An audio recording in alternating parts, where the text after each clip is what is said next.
of its own destiny.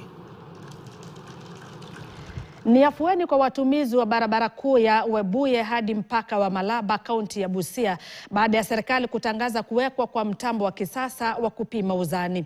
Hatua hiyo itapunguza kwa kiasi kikubwa msongamano wa kufika kituo cha kupima uzani wa malori. Meneja wa eneo la kupima uzani Webuye, Seth Ongwae, anahoji kwamba tangu mtambo huo kuwekwa wana uwezo wa kupima malori 1000 kila siku, huku idadi ya malori ya kubeba mizigo kupita kiasi ikipungua.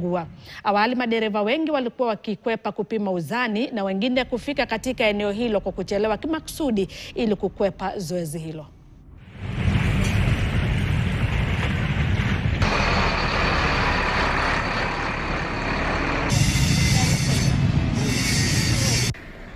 At Webuye Bridge we have a challenge of overloading of trucks, especially the trucks that do not come to the weighbridge.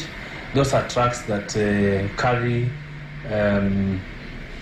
sand, stones or building materials that are not within a proximity of the static scale. Those trucks pose a huge challenge or a great challenge to the road network or road infrastructure. They tend to destroy the roads. But we have the mobile scales, 2 of them, that are deployed on a daily basis, 24 hours, to curb such overloading in the network.